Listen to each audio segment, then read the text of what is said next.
Welcome to the Unlist. Today we're talking about Ambroxan, which technically should be called Ambroxide because Ambroxan is a trade name. However, most people tend to know this material as Ambroxan because that's the word which gets dropped in note pyramids, used in ad copy, and in general, just gets thrown around the online fragrance community. So even if you are someone who is not a frag head, so to speak, if you're someone who is just interested in perfume on a casual level, but you spend any time at all looking up this material, you are more likely to find people calling it Ambroxan than anything else. So that's why the video is called Ambroxan, not Ambroxide. However, to be completely clear for the pedantic people that are going to try and do a gotcha on me, right, or debate me bro, those types, which I usually block those accounts anyway, but just to say that I was thorough, Ambroxide is actually the name of the material, not Ambroxan. Ambroxan is just a branding of it, in similar stripe to things like Cetilox and Orchinox, okay, and Ambrox Super is another one that you see used less often, but it is another brand of Ambroxide. Now the thing about Ambroxide in general, it is not the sole odor component of ambergris. Since I know those of you out there chopping at the bit to cut me off and finish my sentences for me, I know some of you guys out there are like that, the keyboard armchair warriors, the self-appointed gurus of all scent and what have you not.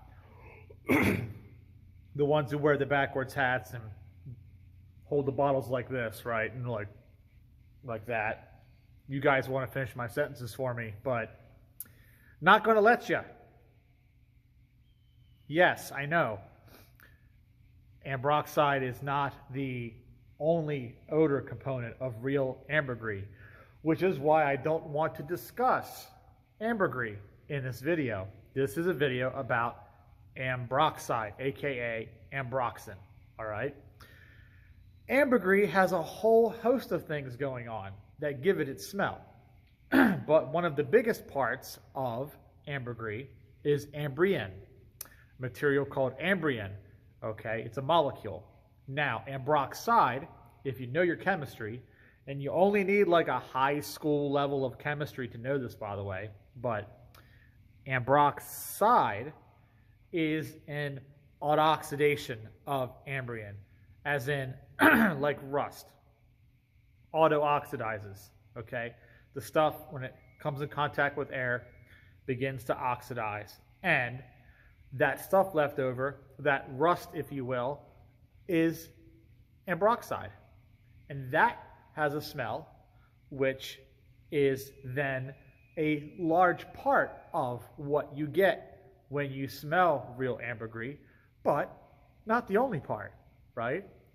So what chemists have done is they figured out how to create Ambroxide without oxidizing a bunch of ambergris or Ambrion to make it, right? That would be impractical. It would be very difficult to do that because people would tend to want to use the whole ambergris anyway, not just a chemical fraction of it, right? If you're going to put ambergris in your perfume, you might as well use the whole thing. So if you're just looking for that part of it, if you're looking for that essence of the Ambrion, the majority of the smell which comes from ambergris, if you're looking for that, you have to synthesize that using other compounds. And that's where clary sage oil comes into play, because chemists way back in the 50s figured out that they could synthesize Ambroxide from clary sage oil. And then they dry it out into crystals. And those crystals are what you buy and put in your perfume, if you're a perfumer, right? So that's why Ambroxide, or Ambroxan, right, if you want to use the brand name, if you order it from perfumer supply companies that sell to the public, not a lot of them do, but the ones who do, you'll find it comes in crystals. Yeah, you can probably buy some kind of dilution of it if you really want to. Hell, they sell dilutions of it as perfume. I'll get to that in a second, so put a pin in that. Okay, do that. Hold that thought for a second. But most of the time, if you're dealing with it in the raw, you're trying to make perfumes out of it, you buy it in crystals, and then you make your own dilutions, and then you put that in your perfume, right? That's how that works. There's a lot of materials that come like that. You know, there's a difference between your autos and your absolutes, your tinctures, and your concretes, right? Your concretes are harder substances. Autos are basically oils. Absolutes are also usually oils or pastes. And then tinctures are alcohol. It's been extracted by alcohol into a scent. So you get patchouli is basically a tincture, more or less. Not exactly, but you get my point. So, Ambroxan. Now that you know what it is, you know how they get it. What's the big deal? Like if we're doing a Jerry Seinfeld, what's the big deal with this Ambroxan? Why does everybody go nuts over it? I don't get it. What's the big deal? Well, let me tell you, Mr. Seinfeld, your Pop-Tart jokes are really old hat now, so maybe you should think of something else. Not funny anymore. But since you want to know about Ambroxan, you know, you don't have to put out the red light for your Ambroxan, okay? You don't have to sell your fragrance in the night. I mean, if you want to, you can. I'm not going to stop you. But you don't have to go Ambroxan like that. Don't have to do that. Not necessary. The big deal is, for a long time, the way we would synthesize Ambroxan, was still quite expensive. It was cheaper than combing the beach for ambergris, granted. Anything is really cheaper than that because you have to go out there with a metal detector. Not exactly, but you have to go out there and know what you're looking for and find it, right? It's like you're a prospector looking for gold. You're panning for gold. You're panning for ambergris. So anything is cheaper than that process because that's kind of a good luck. RNG, right? You're rolling the dice for that one. But the process was laborious and the yields were low. So, Ambroxan, despite being first synthesized in the 50s, was a hard sell for perfumers, especially perfumers that were doing anything at scale. You know, the big perfumers, the Codys, the L'Oreals, the Avons, the Revlons, the Lauders, all of those guys, the designers, at scale, they really tried not to use Ambroxan or Ambroxan, and they didn't. You might get it appearing in very small quantities in some fragrances throughout the 60s and 70s, right? Just as I've mentioned before, a lot of chemicals we take for granted now made their debut appearance in the 60s, 70s, and 80s, like galaxolide was in the 60s, the hydromyrcenol was in the 70s. Kalone actually almost appeared in the 60s, but it ultimately didn't appear until the 70s. But Edmund Brunitska tried to use Kalone very early on and was kind of shot down. So these materials that nowadays form the bogeymen for a lot of vintage enthusiasts who, in my opinion, have much more religious and magical thinking about perfume and how it's made than what's really healthy for them. And I know I take lots of shots at vintage guys, so I'm not trying to beat a dead horse, but a lot of them really do have a weird, magical, religious fervor with the way they see perfume materials, perfumery, and all that stuff. And it's not healthy, it's not rational, and it's frankly just wrong. It's just wrong. So, Ambroxan did exist in limited amounts in perfume back then, just as all these other chemicals did, right? But a lot of times, they weren't used because they were still expensive to synthesize, right? Couldn't be done in large quantity for cheap. And two, tastes generally didn't veer towards fragrances with that scent profile. Because if you know anything about ambergris, especially the white ambergris, the really dry, fresh stuff, not the halitosis black ambergris, which is actually lower quality, but the really sat on the beach for a long time, that stuff, that was just not in vogue in the 60s and the 70s and in early 80s. We wanted our woody perfumes, our ambers, we wanted our animalic musks, we wanted our patchouli fragrances. We wanted a lot of earthy, green, brown things. It's what we liked back then. And I can understand completely if someone's taste still goes in that direction today.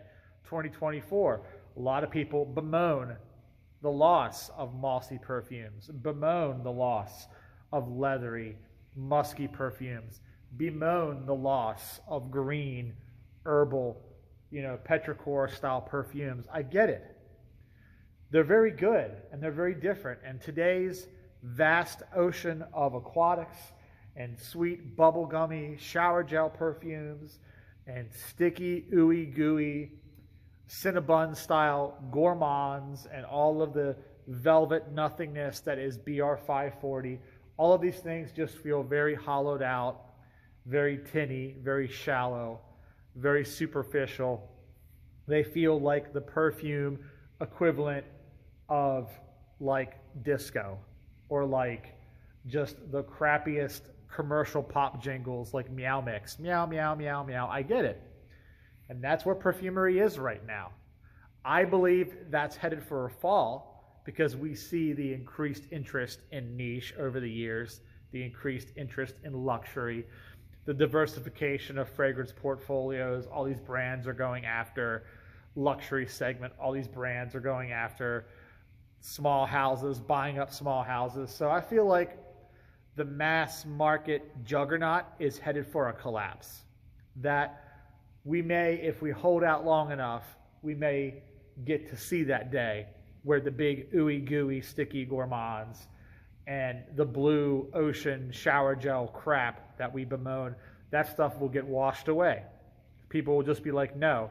Like when we were done with disco, we were done with disco, right? Same sort of thing. It's just taken a little longer than some of us might have wanted. We would have rather this been over in 10, 15 years, not 25. So that's probably more to do with late stage capitalism, and I don't want to get political.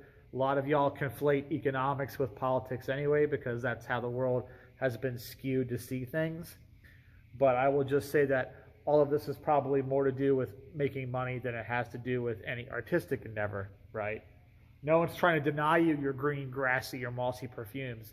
They just want to sell the most of something they possibly can. And that race to the bottom, right? That race to the bottom eventually has a finish line. All races have a finish line. Once you hit bottom, you hit bottom. Now, as far as Ambroxan's concerned, Ambroxan has enjoyed popularity much from that race, right? This all ties into what I was saying.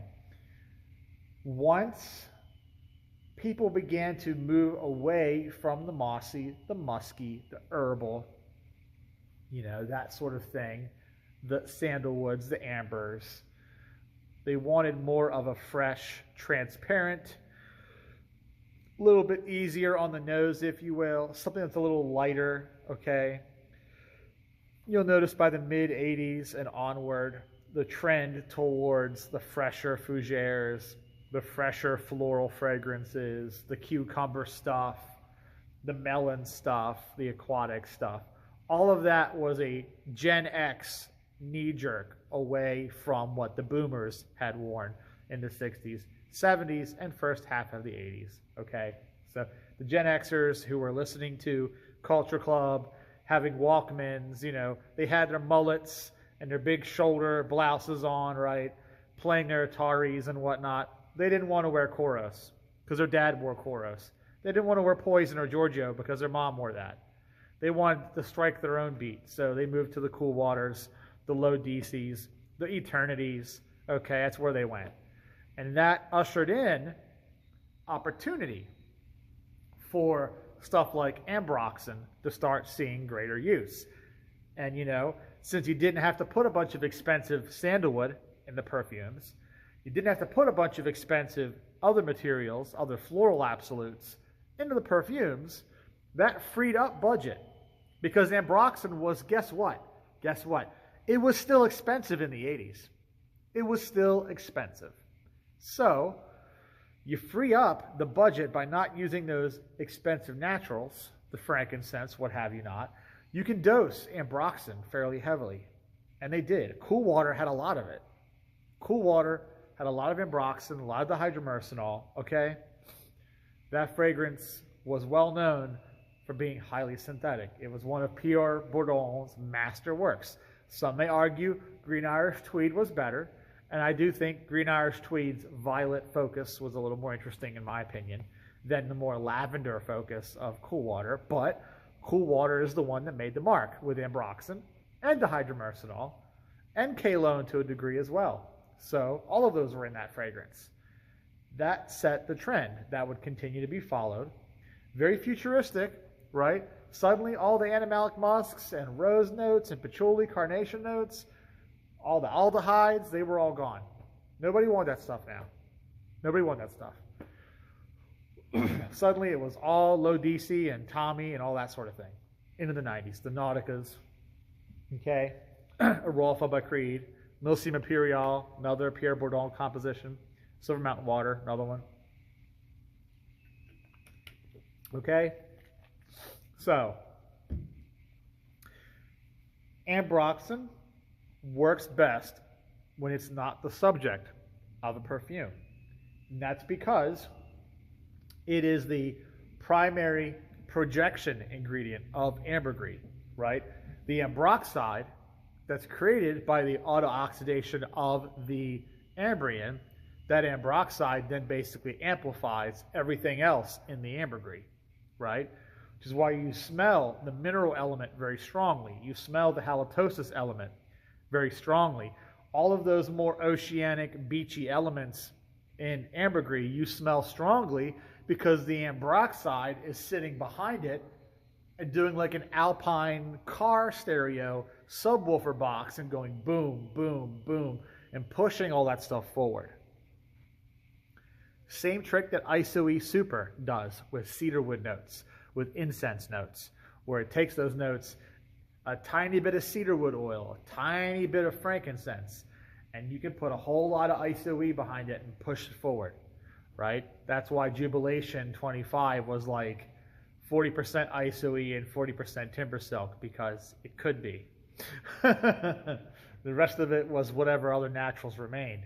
So Ambroxan does the same thing for floral notes, for lavender notes, for mineral notes, any kind of lighter musk profiles. Like if you're going to put like ethylene brassylate in your perfume, you're going to put something like that in there, all right? Any kind of fruity notes. The Ambroxan will take that and just go, you know, like you're in a 90s club, like you're at Night the Roxbury and you're going like this, right? It's going to do that. It's going to push all your notes out. So Ambroxan became a go-to. It became heavily abused, especially as the prices fell.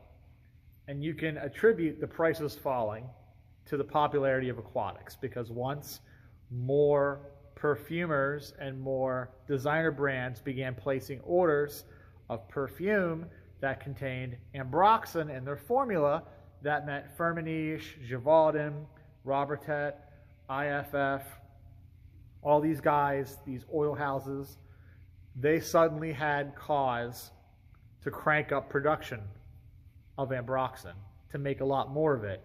And the economy of scale allowed the manufacturing to get more efficient, and the price came tumbling down. And by the 2000s, you just had a glut of perfumes that were abusing Ambroxan. All of the second generation aquatics, all of the Dolce & Gabbana light blues, all the Bulgari aquas in the world, all that stuff. Kenneth Cole Black, okay? All that stuff had lots of Ambroxan in it. And by the 2010s, we reached the blue fragrances, things like Sauvage, things like Bleu de Chanel, things like Y. And even though those perfumes do not entirely rely upon Ambroxan, a lot of those blue fragrances also use woody ambers. They use norlimbanol. They use things like that to create a woody amber profile that is then boosted by the ambroxan that's still there. A little sliver of oak moss in the case of Bleu de Chanel, right? But the ambroxan just becomes this volume boosting thing, like the hairspray in the 80s. You want to boost the volume. That's what it does. Now, you can make perfumes with it as a subject. We can take the pin out now.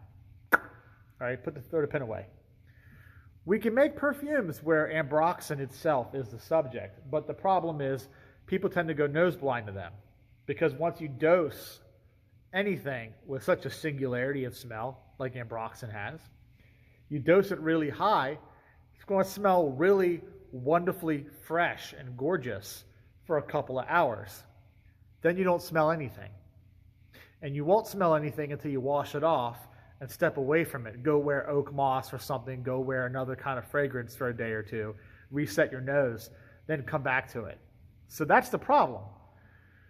That is why when I see these gimmick fragrances, and that's what I call them, anything that's a one material fragrance, I call it a gimmick. I call it a waste of money. If you're a fan of eccentric molecules, whatever, that's fine. And I'm sure the owner of the brand, if he watches this video, he's not going to like me very much. But all of those one material perfumes, molecule 01, 02, 03, all of that to me is gimmick. And you can make the same thing yourself if you know how, for less money, which is the sad part. And then you've got stuff like Not a Perfume by Juliette Hazegun. That was also basically just Cetilox, a form of Ambroxide, right? Cetilox dilution in a bottle. Then they made a stronger version of it. So, honestly, if you're going to buy those, use them as volume boosters, because it's what the material itself is, a volume booster. Smells very good, very fresh by itself, but doesn't have a lot of character. Now, I know some perfumers in the industry are known to wear Ambroxan by itself because it's light, inoffensive, gets out of the way. They like that. But most people want something a little more interesting, right? You can wear just patchouli or just sandalwood because they're natural and they have more complexity. Just sandalwood smells really good. Just patchouli also smells really good. But when you've got a chemical isolate like Ambroxide, yeah, that's a hard sell as a single material in a bottle at a retail price, right? I personally wouldn't do it. Now, this video is running out of time, and honestly, I wouldn't list my favorite Ambroxan fragrances anyway because they're just too goddamn many. I'd need a whole video to do that, and I'm not doing that to you guys, nor would you really want to watch that even if I did do that. So I'll just save us all the agony and avoid the favorite Ambroxan unlist video. I'm not going to do that. We'll just skip that one. But I do want to end on the note that Ambroxan in and of itself is not a bogeyman, because unlike Kalone, unlike the hydromercenol, unlike woody ambers that all have a distinctive smell, those chemicals all have a distinctive smell. Ambroxan has a very light, subtle smell. You can dose it really highly and it will start having a smell, but that's still a pleasant smell. Even in the highest possible doses, it's still a pleasant smell. So it is not to blame for the fall of modern perfume. You know, perfume is dead, long live perfume, all of this stuff. If you want to go down that rabbit hole, go ahead and do that. Like I said, the magical thinking, the dogmatic religious thinking, I try to avoid that. To me, that's just mental illness, right? So I try to avoid that. But I'm just telling you flat out, it's not the Ambroxan's fault. It's everything else that the Ambroxan is pushing. If the rest of your perfume, right? If the rest of your perfume is done right, then a heavy dose of Ambroxan would only make it better, not worse. So it means what the Ambroxan is pushing is garbage. So thus it makes the garbage louder. Good perfume, louder, better. Garbage perfume, louder, worse. This has been The Unlist. Thanks for watching.